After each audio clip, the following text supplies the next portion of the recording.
Welcome to our channel. మనతో ఈ రోజు హేమా జిలజు మేడం మనతో ఉన్నారు. నమస్తే మేడం, ఎలా ఉన్నారు? నమస్తే అండి, బాగున్నాను మేడం. ఇప్పుడు అంటే కాస్టింగ్ కౌచ్ అనే వర్డ్ ఇప్పుడు కొత్తగా వింటుంది ఏం కాదు, ఎప్పుడు వస్తూనే ఉంది. కానీ ఇప్పుడు ఇది మళ్ళీ ఇష్యూ ఎందుకు వచ్చిందంటే రమ్యకృష్ణ గారు మాట్లాడారు. అంటే ఏదో చిన్న చిత్క వాళ్ళు మాట్లాడారు అంటే ఓకే, ఏదో లైట్ తీసుకోవచ్చు. బట్ రమ్యకృష్ణ గారు ఇప్పుడు ఆ మాటలు మాట్లాడేసరికి ఇండస్ట్రీలో పెద్ద దుమారమే చెలరేగుతుంది. అండ్ ఇంకొంతమంది ఏమంటున్నారంటే అప్పుడు బాగానే వెళ్ళారు కదా, ఇప్పుడు ఎందుకు మళ్ళీ తీస్తున్నారు అన్నట్టుగా కూడా మాట్లాడుతున్నారు. నిజంగానే ఇండస్ట్రీలో కాస్టింగ్ కౌచ్ ఉంటుందా? ఎందుకంటే మీరు సినిమాల్లో చేశారు, మీకు ఎక్స్పీరియన్స్ ఉంది. ఇలాంటివి ఏమన్నా మీకు ఎదురుపడ్డాయా? 100% ఉంటది. సినిమా ఫీల్డ్ లో ఉంటుంది, రాజకీయంలో ఉంది, బయట కూడా ఉన్నది. ఇంకో విషయం ఏంటంటే లైక్ సాఫ్ట్వేర్ సాఫ్ట్వేర్ లో అన్నిటికంటే పెద్దగా అక్కడ దాంట్లో జరిగేది అలా ఉండదు, కానీ అది బయటికి రాదు. ఇది ఎవరు బయటికి తీసుకురారు. సినిమా అనేది అంటే మీడియా కాబట్టి, అది ఒక రంగుల ప్రపంచం కాబట్టి అది బయటికి వస్తుంది అంతే తప్ప ఈవెన్ మన సొసైటీలో లేదా పని మనుషులకు జరగట్లేదా, లేకపోతే ఏదైనా జాబ్ లో జరగట్లేదా? ఎందుకు జరగట్లేదు? ఆ రంగుల ప్రపంచం కాబట్టి దాన్ని బయటకు ఎక్కువగా జనాలు చూస్తూ ఉంటారు, ఫేమస్ అవుతూ ఉంటారు కాబట్టి దాని గురించి ఎక్కువ మాట్లాడుతూ ఉంటారు. ఏ రాజకీయ పార్టీలలో ఉండట్లేదు, అన్ని రాజకీయ పార్టీలలో కూడా అట్లనే ఉంటది. మాక్సిమం 90% అయితే ఉంది, నేను లేదని చెప్పట్లేదు. దాంట్లో వచ్చేసి మా పార్టీ ఆమ్ ఆద్మీ పార్టీలో ఇంకా అలాంటి కరప్షన్ కాలేదు, ఇంకా ఆ విధంగా అనేది రాలేదు. అండ్ హెల్త్ ఎడ్యుకేషన్ వైజ్ గా బాగుంది కాబట్టి ఆ పార్టీని మేము చూస్ చేసుకున్నాం. పోతే సినిమా ఫీల్డ్కి వస్తే అవును, నేను కూడా హీరోయిన్ గా చేశాను అండ్ ఇంటర్నేషనల్ యాడ్ చేశాను. ఎప్పుడు 2009 ఎంటర్ అయిందే, 2004 ప్రేమిస్తే ప్రాణం ఇస్తే సినిమా నుంచి స్టార్ట్ అయింది. అప్పుడే నా కెరియర్ 100% ఉంది. ఎందుకు అడగరు? మనం భయపడుకుంటూ దాన్ని అంటే దాటి వేయడం ఆ టైప్ లో చేసుకుంటూ వెళ్ళిపోవాలి తప్ప ఏం చేయలేము. ఖచ్చితంగా ఉంటది, అది చిన్న సినిమా అయినా పెద్ద సినిమా అయినా. 100% సినిమా ఇండస్ట్రీలో అడగకుండా సినిమాలు చేసింది, కమిట్మెంట్ లేకుండా చేసింది అయితే 100% ఏ హీరోయిన్ అయినా మాక్సిమం 99% ఏదో బ్యాక్గ్రౌండ్ నుండి హీరో కూతురు అంటే పెద్ద హీరో కూతురు, లేదంటే ఏదైనా ప్రొడ్యూసర్ కూతురు ఆ విధంగా వచ్చినప్పుడు అలా ఉండకపోవచ్చు. నార్మల్ గా ఒక హీరోయిన్ గా బయట ఎస్టాబ్లిషన్ అవ్వాలన్నా అంతెందుకు, మామూలుగా మనం అమ్మాయిలు వస్తుంటారు కదా కొత్త కొత్తగా సినిమా అవకాశాల కోసం మోడలింగ్ అని, అది సంథింగ్ కొత్త అవకాశాలు, క్యారెక్టర్ ఆర్టిస్టులని, వాళ్ళకు కూడా సేమ్ ఇదే ప్రాబ్లం ఉంటది. ఇది ఎంతో చాలా మంది బయటకు తీసుకురారు. ఎందుకు అంటే దాంట్లోకి వచ్చారు, తెలుసుకొనే వస్తున్నారు. ఇప్పుడు నాకు తెలియదు, రియల్ గా చెప్తున్నా, నాకు నిజంగానే సినిమా ఫీల్డ్ లో ఇలా ఉంటది అనేది నాకు తెలియదు. నేను సినిమా ఫీల్డ్ ని ఎంపిక చేసుకుందే పొలిటీషియన్ అవ్వాలి. ఎందుకంటే నా బ్యాక్గ్రౌండ్ అనేది మా ఫాదర్ మదర్ అని చెప్పేసి వాళ్ళు వచ్చేసి పొలిటీషియన్ కాదు. ఏదో సిపిఎం పార్టీలో మా డాడీ ఉండగానే అంత ఎస్టాబ్లిషన్ కాదు కాబట్టి నాకు రాజశేఖర రెడ్డి గారు ఆ టైంలో తిరుగుతున్నారు, నేను ఒక పొలిటీషియన్ అవ్వాలి అని అప్పుడు నాకు మైండ్ వచ్చింది. ఏంటి ఎలా అన్నప్పుడు మనం తొందరగా ఎస్టాబ్లిష్ అవ్వాలి, ఎలా ఒక హీరోయిన్ గా ఒక ఆర్టిస్ట్ గా ఎదిగితే మనకు తొందరగా అవకాశం వస్తుంది అనే దాంట్లో నేను వచ్చిన దాంట్లో చూస్తే అది చాలా పెద్ద పెంట ఉన్నది. అది మనతో కాకనే ఒక 4 సినిమాలు చిన్న బడ్జెట్ మూవీస్ మాత్రమే చేసేసుకొని నాతో కాదు. దాంట్లో చిన్న బడ్జెట్ మూవీలలో ఏంటంటే మోస్ట్లీ అలా ఉండదు.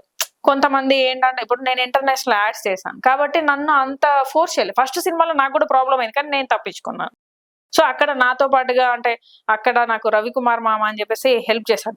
తను పక్కన ఉన్నాడు కాబట్టి అంటే తనకు తెలుసు, నన్ను చాలా కాపాడాడు. సో ఆయన ఒక ఫాదర్ లాగా చూశాడు. సో ఆ టైప్ లో నేను అక్కడ సేఫ్ అయిపోయాను. తర్వాత చూస్తే కొన్ని సినిమాలు ఏంటంటే నేను డబ్బులు లేకుండా కూడా సినిమా చేస్తా తప్ప నేను కమిట్మెంట్ ఇవ్వను అనే దాంట్లోనే ఉంది. ఈవెన్ నేను చెన్నైలో కూడా అంటే తమిళ్లో 2 మూవీ చేశాను, సేమ్ అదే సిచ్యువేషన్. అంటే తక్కువ బడ్జెట్, నేను డైలీ వైజ్ కూడా చేశాను. ఒక యాజ్ ఏ హీరోయిన్ గా చేసి కూడా నేను డైలీ పేమెంట్ తీసుకున్నాను, ఒక 10,000 రూపాయలు రోజుకు. అలా తీసుకొని కూడా సినిమాలు చేశాను. నాకు తక్కువ అమౌంట్ ఇవ్వండి, ప్రాబ్లం లేదు, బట్ నేను రాను, అది నా కండిషన్. సో అలా ఇక మిగతా పెద్ద పెద్ద సినిమాలు అంటే 100% అవకాశాలు వచ్చినాయి. అలా ఎలా ఉంటది తెలుసా, ఒక అగ్రిమెంట్ టైప్ లో రాపిస్తూ ఉంటారు కొంతమంది. ఇది హీరో, ప్రొడ్యూసరు, డిస్ట్రిబ్యూటరు, ఇంకా ఇంకా కొంతమంది ప్రొడ్యూసర్స్ ఉంటారు కదా, ఫినాన్సర్స్, ఈ విధంగా రాపిస్తా ఉంటారు. చాలా దరిద్రంగా ఉంటుంది. దాన్ని యాక్సెప్ట్ చేయడమే మనతో కానప్పుడు ఎలా దాంట్లోకి వెళ్ళాలి?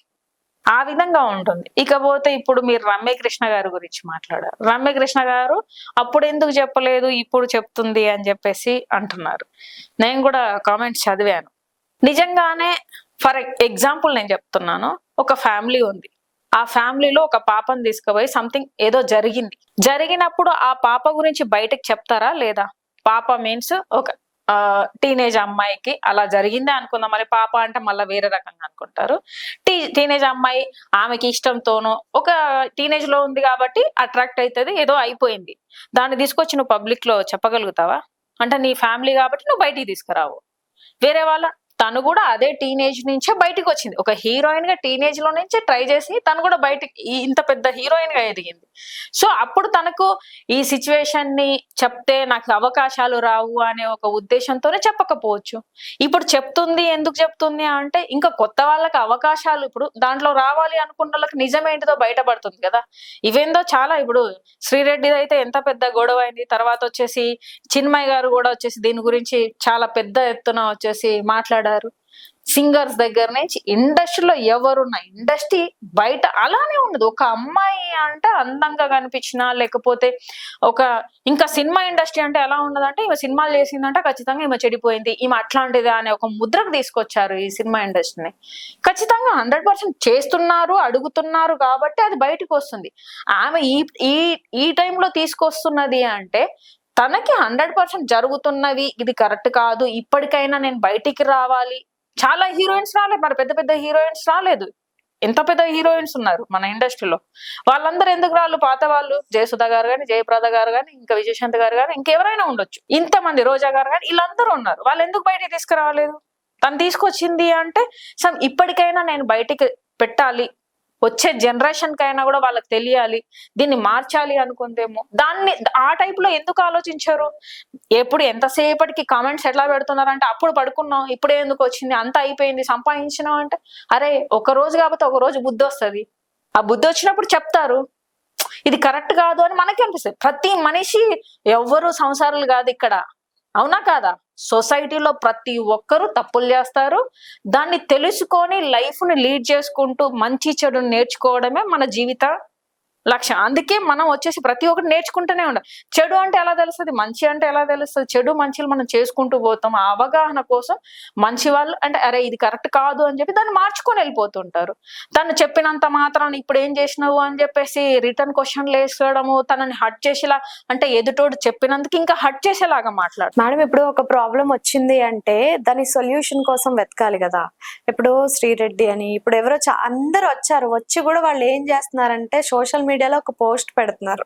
తప్పితే అది కాసేపు దుమారం రేపడం, మళ్ళీ చెప్పబడిపోవడం. అలా కాకుండా ఈ ప్రాబ్లం కి ఎవరు సొల్యూషన్ ఇస్తారు? సినీ పెద్దలు ఎవరున్నారు? వాళ్ళకు వెళ్ళి చెప్పి ప్రాబ్లం ని సొల్యూషన్ తీసుకురావాలి. కానీ ఇలా చేయడం కరెక్ట్ అంటారా? చేసే వాళ్ళైనప్పుడు నీకు ఎవరు సొల్యూషన్ వస్తుంది? నీకు అలా వచ్చిన వాళ్ళకి అవకాశాలు ఉన్నాయా? శ్రీరెడ్డికి అవకాశాలు ఉన్నాయి, ఇప్పుడు చిన్మయ్ గారికి అవకాశాలు ఉన్నాయా? ఇంకా కొంతమంది చెప్పిన వాళ్ళకి అవకాశాలు ఉన్నాయా?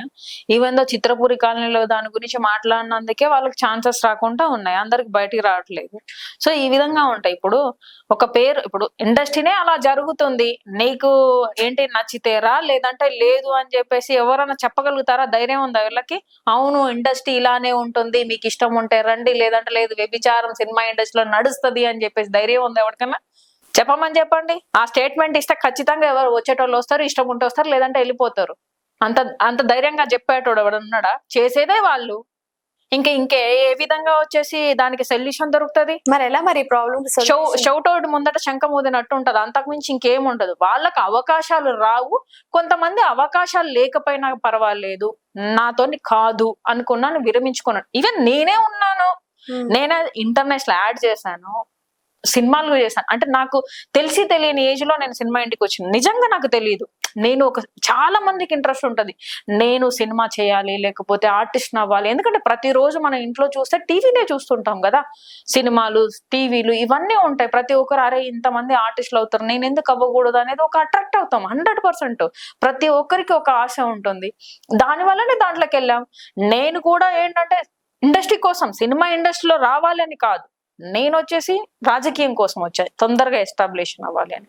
ఇప్పుడు దానివల్ల ఇప్పుడు నేను సినిమా ఇండస్ట్రీకి వచ్చినాక సేమ్ ఇది ఉన్నది, నేను కూడా అనుభవించాను ప్రాబ్లమ్స్, 100% అనుభవించాను. నాకు అది నాతో కాలేదు కాబట్టే నేను దాన్ని స్టాప్ చేసుకున్నాను. నేను నిజంగా చెప్తున్నాను కదా, తెలంగాణ హీరోయిన్ గా పేరు తెచ్చుకోవాలి అంత కసితో నేను సినిమా ఫీల్డ్ లో ఉన్నాను. ఆ విధంగా చేశాను, కానీ నాతో కాలేదు అవన్నీ. నేను కొంతమంది పేర్లు నేను చెప్పొచ్చు, కానీ నాకు ఇప్పుడు అవసరం లేదు, ఎందుకంటే నేను విరమించుకున్నాను, నాకు అవసరం లేదు ఇవి. తెలంగాణ వాళ్ళకి మోస్ట్లీ అది ఉంటది, అందుకే మన తెలంగాణ వాళ్ళకి కూడా ఛాన్సెస్ తక్కువ వస్తాయి. ఎందుకంటే అరే వీళ్ళు వాళ్ళ పెద్దవాళ్ళకి చెప్తారు, వాళ్ళ పెద్దవాళ్ళు వాళ్ళు వచ్చి కొడతారు అన్నట్టుగా. మీరు హైదరాబాద్ లో ఉన్న అమ్మాయిలకి ఎందుకు ఛాన్సెస్ తక్కువగా ఉంటాయి, మన తెలంగాణ వాళ్ళకి ఎందుకు ఛాన్స్ తక్కువ ఉంటాయి? ఏది బాంబే నుంచి బయట దేశం, ఇప్పుడు అక్కడ వాళ్ళు ఇక్కడికి వచ్చి చేస్తారు, ఇక్కడ వాళ్ళు అక్కడ పోయి చేస్తారు. ఎందుకు?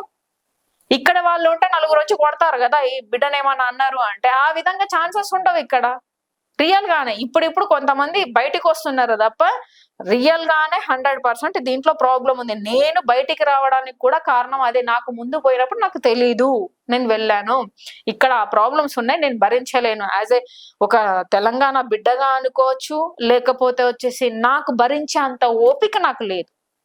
నన్ను నేను చంపుకొని లాస్ట్ కు దోశలు వేసుకొనైనా బతుకుతారా రోడ్డు మీద పోయి, కానీ నన్ను నేను చంపుకొని ఆ బాధను అనుభవించే అంత పేషెన్సీ నా దగ్గర లేదు. రియల్ గా చెప్తున్నాను కదా, ఏడ్చి చచ్చిపోయేదాన్ని, ఆ విధంగా ఉండేది. ప్రతి క్షణం అది గుర్తు తెచ్చుకొని ఏడవడము, అరే దీనికోసమా నేను దీంట్లోకి వచ్చింది, నా ఆత్మ కంటే నాకంటే ఎక్కువ ఈ సినిమా అనే దాంట్లో నేను వచ్చాను. నాకు నిజంగా చెప్తున్నాను కదా, సినిమా అనేది ఎంత వరస్ట్ గా నేను అనుభవించాను అనేది నాకు తెలుసు. కానీ రియల్ గా చెప్తున్నాను కదా, సొసైటీలో ఎలా ఉంటదంటే, ఇప్పుడు నా ఊర్లో ఉన్నారు కొంతమంది, మా ఊరు అమ్మాయి అని చెప్పేసి మాట్లాడుకుంటారు, సినిమాలో ఉందని మళ్ళీ వేరేలాగా మాట్లాడుతూ ఉంటారు. సో మా ఊరు అమ్మాయి అని చెప్పుకునే దానికి ఎలా ఉంటది? కానీ ఇప్పుడు పరిస్థితులు అన్ని మారాయి కదా, ఎవరైనా సినీ ఇండస్ట్రీలో ఉన్నారంటే చాలా గొప్పగా చెప్పుకుంటున్నారు. ఎవరన్నారు? అది చూడడం ఒక విధం ఉంటది, మాట్లాడే విధం వేరే ఉంటది. ఎన్ని అనుభవించాల్సి వస్తుంది అంతెందుకు. నేను ఫస్ట్ సినిమా చేసేటప్పుడు నేను మా ఆంటీ వాళ్ళ ఇంట్లో ఉన్నాను, వాళ్ళు నన్ను కూతురుగా అనుకున్నాను. అంటే నేను ఫస్ట్ స్టవ్ రిపేరింగ్ సెంటర్ నుంచి స్టార్ట్ చేసి తర్వాత ఫీల్డ్ లోకి వచ్చాను. ఆ లేడీ నా బట్టలు కూడా ఉతకలేదు తెలుసా. కనీసం నేను అసలు ఆ ఫీల్డ్ లో అలా అప్పటికి అలా ఎంటర్ అవ్వలేదు, నాకు తెలియదు కూడా. నా బట్టలు వింటలేదు. అప్పుడు నేను ఎలా బాధపడాలి? నా ఏజ్ అప్పుడు మాక్సిమం 16 years అంతే. నేను సినిమా ఫీల్డ్ కి ఎంటర్ అయినప్పుడు నా మైండ్ లో ఎంత ఉంటది అది. అలాంటి జీవితాన్ని చూసి నేను దాన్ని వదిలేసుకొని ఇక్కడ దాకా వచ్చాను. ఇలానే ఉంది, సరే చెన్నై పోయి చూద్దామని చెన్నైలో కూడా పోయాను. సేమ్ అదే సిచ్యువేషన్, చెన్నైలో కూడా అదే సిచ్యువేషన్. పెద్ద సినిమాలు అంటే కొంచెం డబ్బులు ఇచ్చే సినిమా దగ్గరికి వచ్చింది, పెద్ద పెద్ద బ్యానర్లు ఉన్నాయి అంటే 100% ఉంది. అది ఓపెన్ గా అడుగుతారు, ఈ బతుకు నాకు అవసరం లేదు భయ్, నేను ఇంతే ఉంటా లాస్ట్ లో. అయితే ఏంటి నా గోలు తెలంగాణ హీరోయిన్ అవ్వాలి అన్న గోలును కూడా నేను వదులుకున్నాను. నాకంటే ఏది ఎక్కువ కాదు అని దాన్ని వదిలేసుకొని మళ్ళీ ఒక బుటెక్ అని చెప్పేసి, తర్వాత సినిమా ఫీల్డ్ లోనే కాస్మోటిక్స్ అని చెప్పేసి, ఆ విధంగా తర్వాత ఫ్రెండ్ సర్కిల్లో కొన్ని బిజినెస్ చూసుకొని దాంట్లో పర్సంటేజ్ పెట్టుకొని ఆ విధంగా పెట్టుకొచ్చాను. అంతెందుకు నేను ఎడిటింగ్ స్టూడియో కూడా నా సొంతంగా పెట్టుకొని నడిపించిన. ఈ విధంగా తర్వాత వచ్చేసి సరే ఓకే, కొన్ని యాడ్స్ చేసినప్పుడు నా దగ్గర డబ్బులు ఉన్నాయి, ఈ బిజినెస్ అనేటి ఇంట్రెస్ట్ కూడా డబ్బు, ఆ విధంగా ఇచ్చుకున్న డబ్బులు నేను మళ్ళీ కొంత సర్కిల్ ని ఏర్పట్టుకొని కొంతమంది దగ్గర నుంచి డబ్బులు చేసి ఒక ప్రొడ్యూసర్ గా డిస్ట్రిబ్యూటర్ గా అన్ని పోయినాయి, లాస్ అయినాయి, డబ్బులు పోయినాయి. ఇప్పుడు ఎవరికి రాలేదు. కొంతమంది నమ్మి ఇంట్రెస్ట్ ఉంటది, సినిమా చేద్దాము అంటారు, వాళ్ళు వచ్చి చేసేటప్పుడు ఆ డబ్బులు తీసుకొని అది పెట్టినప్పుడు పోయాయి. ఏం చేస్తాము? ఒక ప్రొడ్యూసర్ గా ఒక డిస్ట్రిబ్యూటర్ గా కూడా నేను లాసే అయ్యాను, లాభమేం కాలేదు. యాజ్ ఏ దాంట్లో ఒక ఇండస్ట్రీలోకి పోతే ఎలా ఉంటదంటే, ఈ జూదం ఎలానో డ్రింక్ ఎలానో అలవాటు ఒక అలవాటు అవుతుంది కదా, దాన్ని అలానే అడిక్ట్ అవుతా ఉంటారు, దాంట్లోనే ఉండాలి అనే ఒక ఆశ ఉంటుంది. ఇప్పటికీ నేను ఆ ఫీల్డ్ లో ఉన్నాను, కానీ ఆ రూట్ నేను ఎంచుకోలేదు. అందుకే నేను ఒక పెద్ద హీరోయిన్ అవ్వలేకపోయాను. అది నేను. సో లేదు అనడానికి ఇప్పుడు నాకు అందుకే కదా అవకాశాలు, నేను కాదు అన్నందుకే నాకు అవకాశాలు రాలేదు. ఈవెన్ హీరోయిన్ కాదు, క్యారెక్టర్ ఆర్టిస్ట్ కూడా ఇదే పరిస్థితి. 100%. ఓకే, 100% ఉంటుంది. దాంట్లో ఎన్నో అవమానాలు పడి బయటికి వచ్చిన వాళ్ళు చాలా మంది ఉన్నారు. ఈవెన్ నయనతార అయితే రియల్ గా తాను ఎన్ని పడ్డదో అందరికీ తెలుసు. ఇప్పుడు ఒక లెవెల్లో ఉంది. ప్రతి ఒక్కరు అంతే ఉన్నారు. మాక్సిమం 99% ఇండస్ట్రీకి సంబంధించిన వాళ్ళ బిడ్డలు కొడుకులు కాకుండా మిగతా వాళ్ళు ఎవరైనా వచ్చిర్రంటే దాంట్లో ప్రాబ్లం ఫేస్ చేసుకుంటున్నాయి, వాళ్ళని నిలదొక్కుంటూ వాళ్ళని ఏమో అంటారు కదా, ఒకటి వదులుకుంటూనే ఒకటి వస్తుంది అనేది ఉంటుంది చూడు, ఆ విధంగా ఉంది. సో అది రాజకీయంలో చాలా మంది నన్ను అడుగుతారు, మీ ఆమ్ ఆద్మీ పార్టీలో ఏమున్నది, ఎందుకు ఆ పార్టీ చూజ్ చేసుకున్నావు అని చెప్పేసి అడుగుతూ ఉంటారు. ఆమ్ ఆద్మీ పార్టీలో అలాంటిది ఇంకా రాజకీయం రాలేదు. ఆ ఏంటిది ప్రతి వేరే రాజకీయ పార్టీలో ఉన్నట్టుగా ఆ రాజకీయ పార్టీ ఇంకా రాలేదు. దాంట్లో వచ్చేసి కరప్షన్ అనేది లేదు. సో దానివల్ల ఇంకా ఈ సినిమా ఇండస్ట్రీకి సంబంధించిన దాంట్లో అక్కడ రాలేదు. ఈ అబ్యూసింగ్ చేయడము, ఒక మనిషికి వచ్చి నీకు పదవి ఇస్తా అని చెప్పేసి, అది ఇస్తా అని చెప్పేసి ఇంకా దాంట్లోకి రాలేదు కాబట్టి ఆ పార్టీని చూసేది. ఫస్ట్ ఆఫ్ ఆల్ నా ఆత్మ నేను హ్యాపీగా ఉండాలి. ఆఫ్టర్ దట్ నేను ఏదైనా పని చేయగలుగుతాను. నాకు నచ్చని పని చేసి నేను బాధపడుకుంటూ నేను ఎందుకు ఆ ఫీల్డ్ లో ఉండాలి? నాకు ఇప్పుడు అధికారం కోసం, కుర్చీ కోసమో లేదంటే ఏదైనా పదవి కోసమో అనుకుందాము, ఆ పదవి చేసుకొని నేను ఏం చేసుకోవాలి? నేను రోజు ఏడ్చుకుంటూ ఆ పదవిని పెట్టుకొని నేను ఏం చేయాలి? ప్రతి మైండ్ ఒకలాగా ఉంటుంది. నా మైండ్ అంతవరకే ఉంది, నేను భరించలేను. నాకు నచ్చింది, నాకు ఇప్పుడు ఒక పర్సన్ తోనే ఉండాలి అంటే మనకు నచ్చితేనే ఉంటాం. ఒక భర్త, ఒక లవ్వరు, మన ఇంట్రెస్ట్ ఉండి చేసేది వేరు, ఖచ్చితంగా చేయాలి నీకు అవకాశం కోసం చేయాలి అంటే అది బలవంతం, అంతే కదా. నీ అవసరం అనేది నేను అక్కడ చేపిస్తాను. నాకు అవసరం లేదు బై, ఉంటే నేను ఈ పార్టీలోనే ఉంటా, లేకపోతే ఉండను. నాకు ఏ రాజకీయ పార్టీ ఇచ్చే డబ్బులు అవసరం లేదు, పదవులు అవసరం లేదు. నేను కరెక్ట్ గా ఉన్నాను, నేను న్యాయం కోసం పోరాడుతున్నాను, కరెక్ట్ గా మాట్లాడుతాను. తప్పు చేసే పార్టీలలో ఏంటి, కొంతమంది మాట్లాడేటప్పుడు తప్పు చేసి కూడా గట్టిగా మాట్లాడుతున్నాను. నాకు అది రాదు. నేను తప్పు చేయకపోతే గట్టిగా తప్పు చేస్తే నేను 100% నేను ఒప్పుకుంటా, అవును నేను తప్పు చేశాను అని ఒప్పుకుంటా. తప్పు చేయకపోతే 100% ఎదిరించి మాట్లాడతా. ఒకవేళ అది కూడా నిజంగా నెక్స్ట్ ఆమ్ ఆద్మీ పార్టీలో అలా వచ్చింది అనేది ఉంటే 100% ఫస్ట్ మా ఏంటి హెడ్ కు కంపల్సరిగా తెలియజేస్తాము. లేదు అక్కడ కూడా లేదంటే నేను 100% మాట్లాడతాను. ఆమ్ ఆద్మీ పార్టీలో కూడా ఇలా ఉంటది అని కూడా మాట్లాడగలుగుతాను, అంత ఉంది. ఏ పార్టీలో నుంచి నన్ను తీసేస్తారేమో అని నేను ఇంతే. తప్పు చేస్తే ఎవరినైనా క్వశ్చన్ చేసే హక్కు నాకు ఉంది, ఒక ఏంటిది హ్యూమన్ గా ఉంది.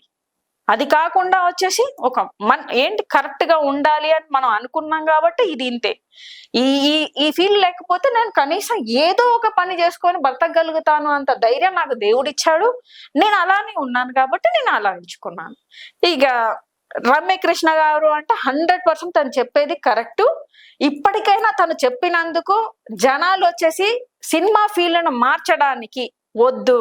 ఏదైనా ఉంటే నువ్వు ఇష్టమైన వాళ్ళని నువ్వు ఏమైనా చేసుకో. కొంతమంది అలా వచ్చే వాళ్ళు కూడా కొంతమంది ఉన్నారు, అది డబ్బుల కోసం వస్తారో ఇంకా దేనికోసం వస్తారో, కానీ ఫోర్స్ చేయకండి. నీకు ఇది ఇస్తేనే ఇది ఇస్తా అనేది ఫోర్స్ చేయకండి. వాళ్ళ టాలెంట్ ని చూడండి, రానివ్వండి. ఎక్కడో బయట స్టేట్ లో తీసుకొచ్చి అమ్మాయిలను తీసుకొచ్చి వాళ్ళను మీరు ఇక్కడ అంటే వాళ్ళకు అవకాశాలు ఇచ్చి వాళ్ళకి ఎదుగుదలకు మీరు సహాయపడుతున్నారు తప్ప మీ స్వార్థం కోసం. మరి నీ తెలంగాణ బిడ్డలని, నీ ఆంధ్ర తెలంగాణది తెలుగు వాళ్ళని ఎవరు డెవలప్ చేస్తారు? నువ్వు చేసినట్టే వేరేటోడు చేస్తే, వేరే స్టేట్ వాడు. మరి దానికి ఎందుకు? ఇష్టము ఉండేది వేరు, కానీ ఫోర్స్ అనేది ఇక్కడ జరుగుతూ ఉంటది. 100% నీకు అవకాశం కావాలి అంటే నువ్వు చెయ్యాలి అనే కండిషన్ తీసుకురావద్దు. టాలెంట్ బట్టి చెయ్యండి. అలా దాన్ని ఇప్పటికైనా మారడానికి ట్రై చేయండి. ఎందుకంటే ప్రతి ఒక్కరు మనుషులే. తను బాధపడి నీ దగ్గర ఉన్నంత మాత్రాన వచ్చేసి నీకు వచ్చేది ఏమున్నది? నీకు పాపం దక్కుతుంది, లేకపోతే నీ కర్మ నీకు అనుభవిస్తావు తప్ప నువ్వు ఏం చేయలేవు. సో దాన్ని తీసుకురండి. ఎందుకంటే టీవీ రంగం కానీ ఏదైనా ఇప్పుడు సినిమా అనేది ప్రతి ఒక్కరు రావడానికి అవకాశం పిల్లలందరూ ఇచ్చేసారు. లేదు మీకు చేత కాదు, ఇది ఇట్లనే ఉంటది ఫీల్డ్ అన్నప్పుడు మీకు పెట్టండి, బోర్డులు పెట్టండి. ఇలా పడుకుంటేనే సినిమాలు వస్తాయి, అవకాశాలు వస్తాయని మీకు పెట్టండి, టైటిల్ రాయండి, బోర్డులు పెట్టండి, ఇవన్నీ పెట్టండి. చేతనైతే మీకు అది చేయండి. అది చేయడానికి చేత కాదు, ఇది మారవాలి అంటే ఇది ఇలానే ఉంటుంది. ఇక దాన్ని అప్పుడు జనాలు ఏం చేయాలి అంటే చూసేవాళ్ళు మనం చూజ్ చేసుకునే విధానం. ఇక అందుకే కొంతమంది ఏం చేస్తున్నారు, ఇప్పుడు యూట్యూబ్ అనేది అందరికీ అవకాశం ఉన్నది. ఎవడి ఫోన్ వాడు పట్టుకొని వాళ్ళే ఎస్టాబ్లిషన్ చేసుకొని బయటకు వస్తున్నారు. అరే ఫెమిలియర్ అవ్వడమే కావాలి కదా పాపం. ఇప్పుడు జనాలకు కొంచెం అది ఏంటి అవకాశంగా వాళ్ళు అది యూజ్ చేసుకొని బయటకు వస్తున్నారు కొంతమంది. రియల్ గానే ఒక సోషల్ మీడియా అనేది చాలా బెటర్ ఆప్షన్ ఇప్పుడున్న సిచ్యువేషన్ లో. ఎవరికి సమాధానం చెప్పాల్సిన అవసరం లేదు, ఎవడు మనల్ని ఏం అడగాల్సిన, మనకు నచ్చింది మనం మాట్లాడొచ్చు. నచ్చితే వింటారు, లేదంటే వదిలేస్తారు. కానీ అక్కడ ఏ ప్రాబ్లం లేదు. ఇది వచ్చి కొంచెం సేవ్ చేసింది జనాలను. అంటే ఎవరికైనా ఈ సినిమా మీద ఇంట్రెస్ట్ ఉన్న వాళ్ళు కానీ, లేకపోతే నేను స్క్రీన్ లో కనబడాలని ఒక చిన్న ఆశ ఉన్న వాళ్ళకి ఇది ఒక ప్లాట్ఫామ్ గా ఉంది. ఇది జరుగుతుంది 100% సినిమా ఫీల్డ్ లో. ఈ వ్యభిచారం అనేది ఉంది, జరుగుతూనే ఉంది. అది బయటికి ఇంకా తీసుకురావచ్చు, కానీ అవకాశాలు పోతాయి. వాళ్ళ అవకాశాలను వదులుకోవడం వాళ్ళకి చేత కాదు కాబట్టి తీసుకురారు అంతే.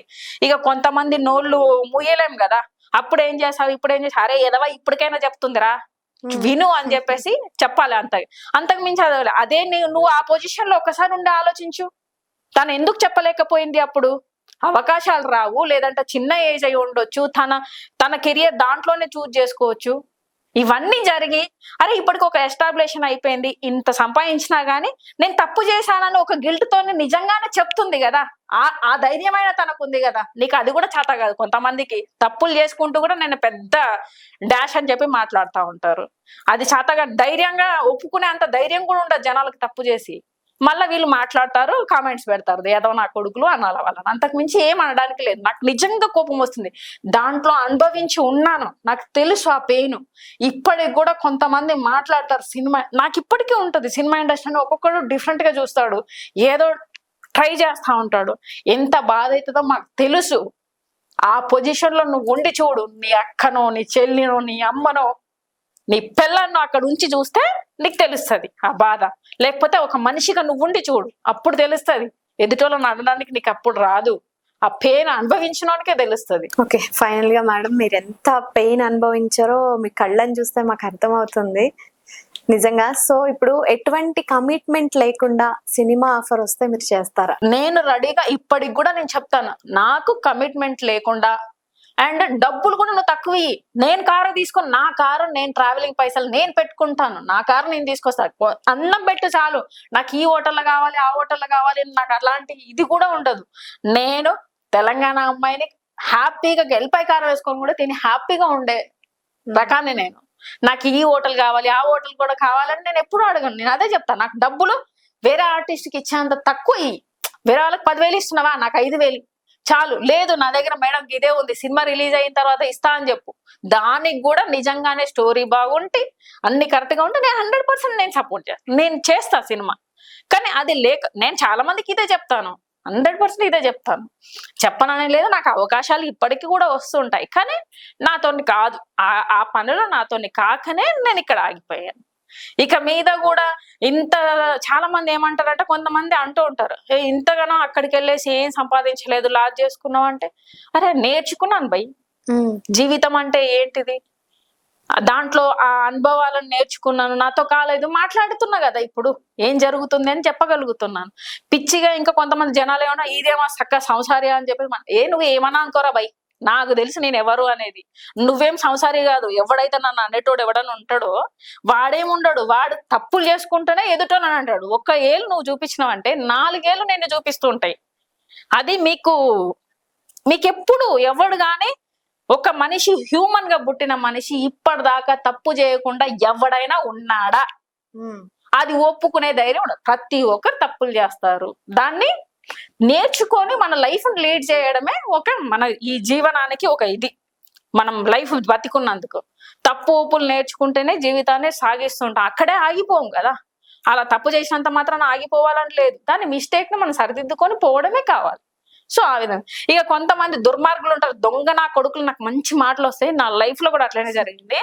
సినిమా అని చెప్పేసి మనం ఏదైనా సినిమా ప్రొడ్యూసర్ గా చేయాలనుకున్నా, ఎవడో ఒకడు వస్తాడు హీరోగా, పులిహోర కలుపుతాడు, చస్తా అంటారు, బతుకుతా అంటారు. ఇది నా లైఫ్ లో జరిగింది.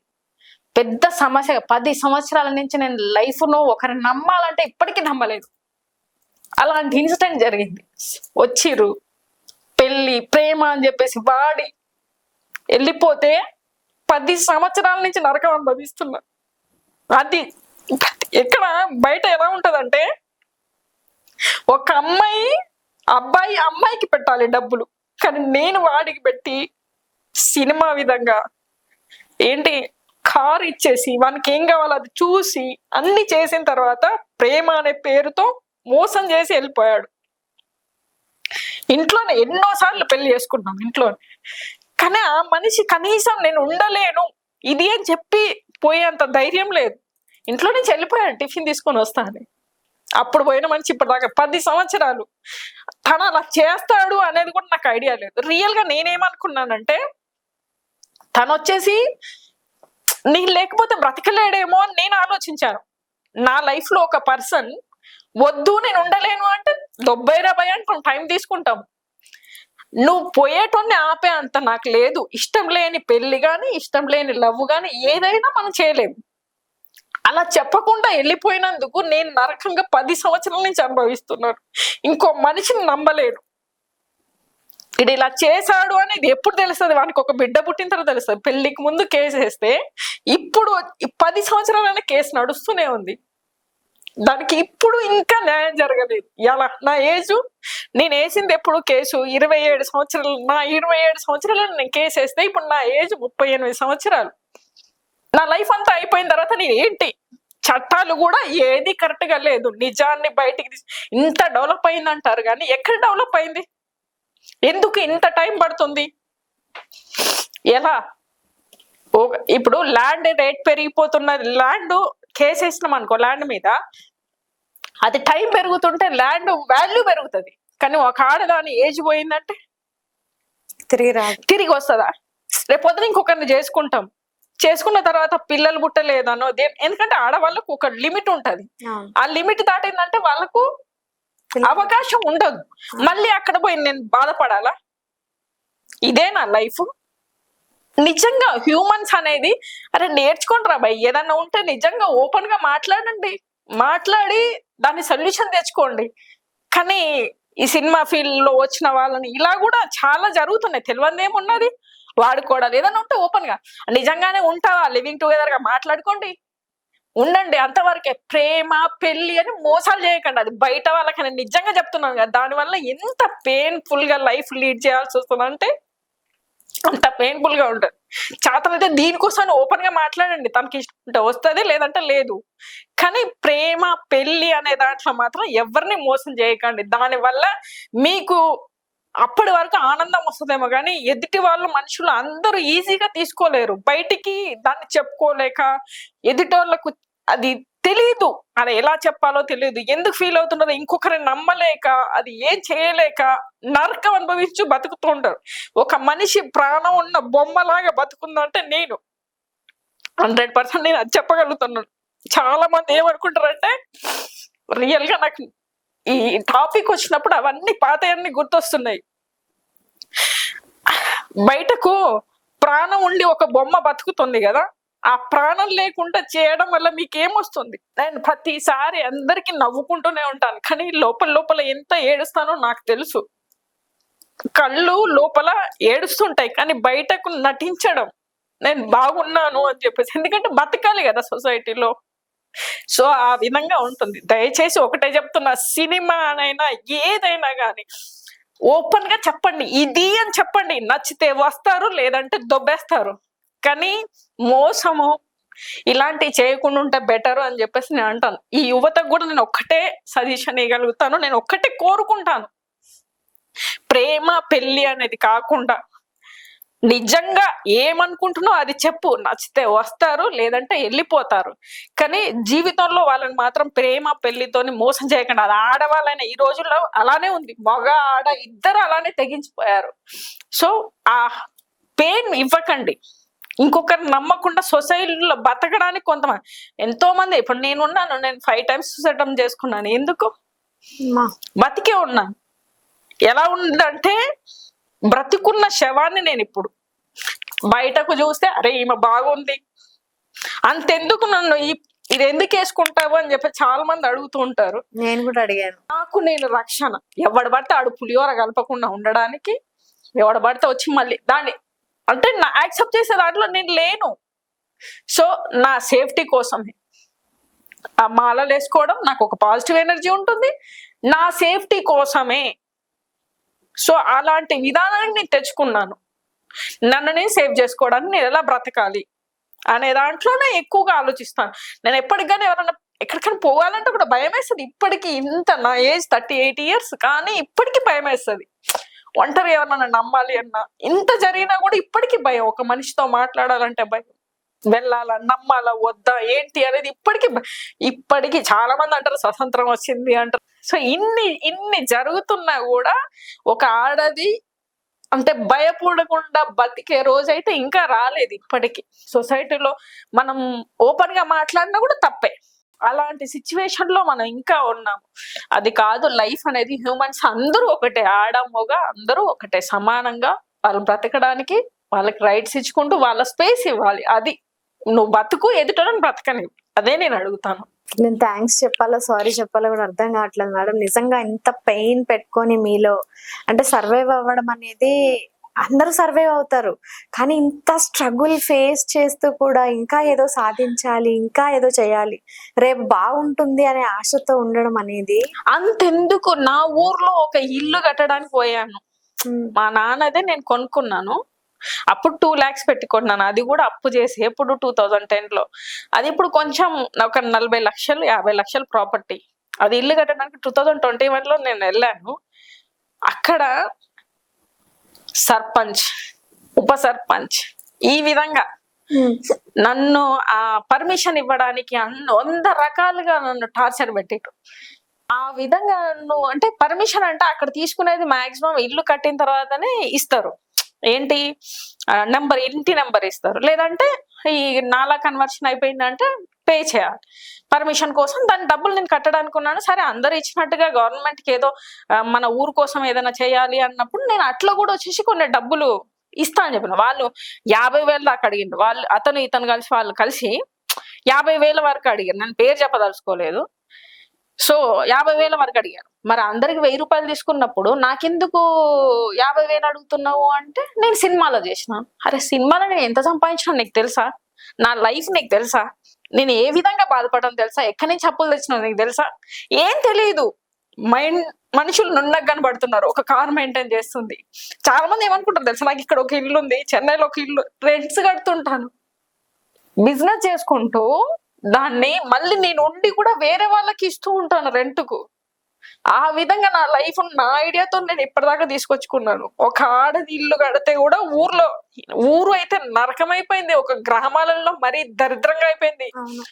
ఆడది కారు తోలొద్దు, ఆడది ఇక్కడ ఇల్లు కడుతుందిరా, ఒక 2 గుంటల ఇల్లులో ఇంత పెద్దగా నడుపుతుంది, ఎంత సంపాదించిందో, ఎవరితో ఉండదు, ఇన్ని రకాలుగా మాట్లాడుతూ ఉంటారు. కానీ ఆ పెయిన్ భరించేది నాకు తెలుసు. ఇప్పుడు నేను ఎమ్మెల్యే కంటెస్ట్ చేసినప్పుడు కూడా చాలా డబ్బులు నేను అప్పు చేసుకొని తెచ్చుకున్నా. అప్పు చేసి నాకు ల్యాండ్ ఉన్నదని అప్పు చేసుకొని చేసిన. చాలా మంది సినిమాలలో డబ్బులు పెట్టిన వాళ్ళు కూడా లాస్ అయిన వాళ్ళు అంటారు, నీ వల్ల నేను లాస్ అయినా అంటారు. నీకు లాభం వస్తే నువ్వు తీసుకున్నట్టువే కదా.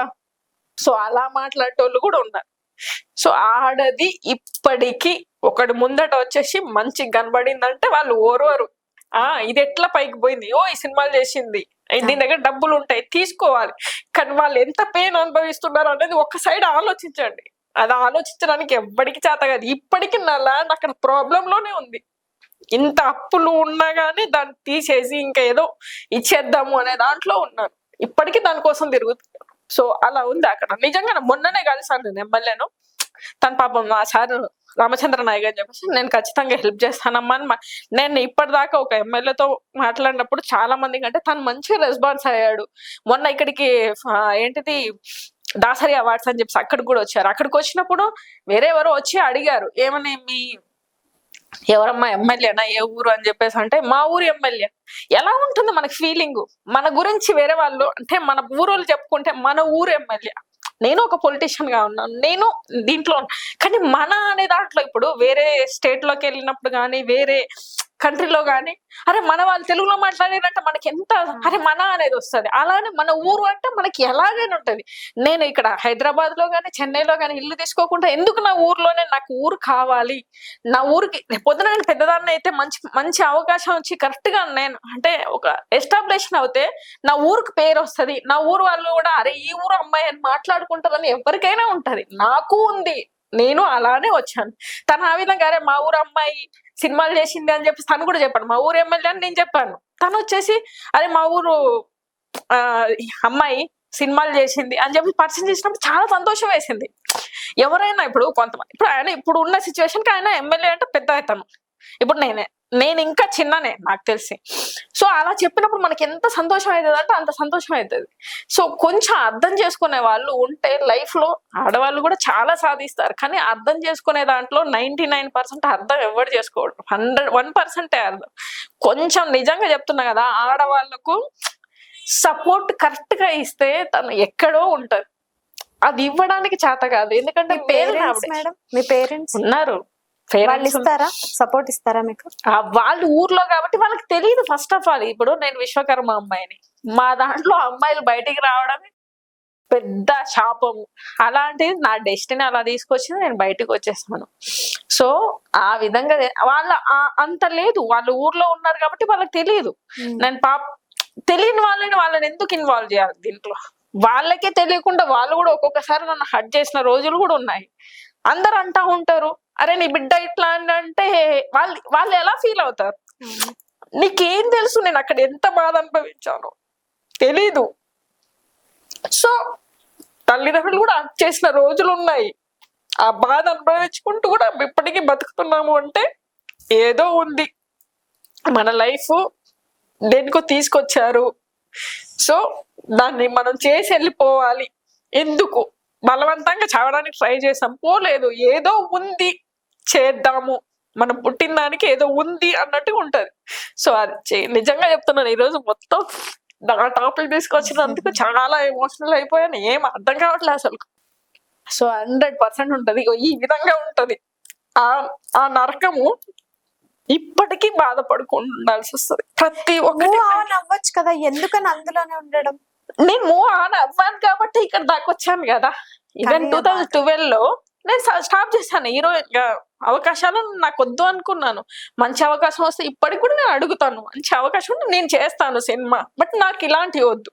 అరే నాకు ఇష్టం అయితే నేనే వస్తారా భయ్, నాకు ఇష్టం లేనప్పుడు నువ్వు ఎందుకు బలవంతం చేస్తావు?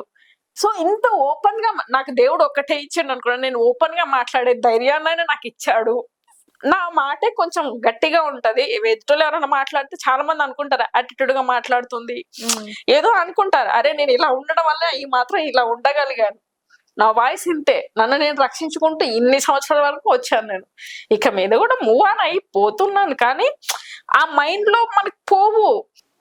నేను కూడా దాంట్లో నా వీక్నెస్ పాయింట్ అదే. సో ఆ విధంగా అన్నమాట. Thank you madam. అండ్ చాలా ఎమోషనల్ అయిపోయారు. ఈ కాస్టింగ్ కౌచ్ మీద నిజంగానే అందరూ కూడా కలిసి మాట్లాడి దీన్ని నిర్మూలిస్తారని కోరుకోవడం తప్ప మనం చేసేదేం లేదు. Thank you madam. Thank you. Like చేయండి, షేర్ చేయండి, సబ్స్క్రైబ్ చేయండి. మరిన్ని వీడియోల కోసం బెల్ సింబల్ పై క్లిక్ చేయండి.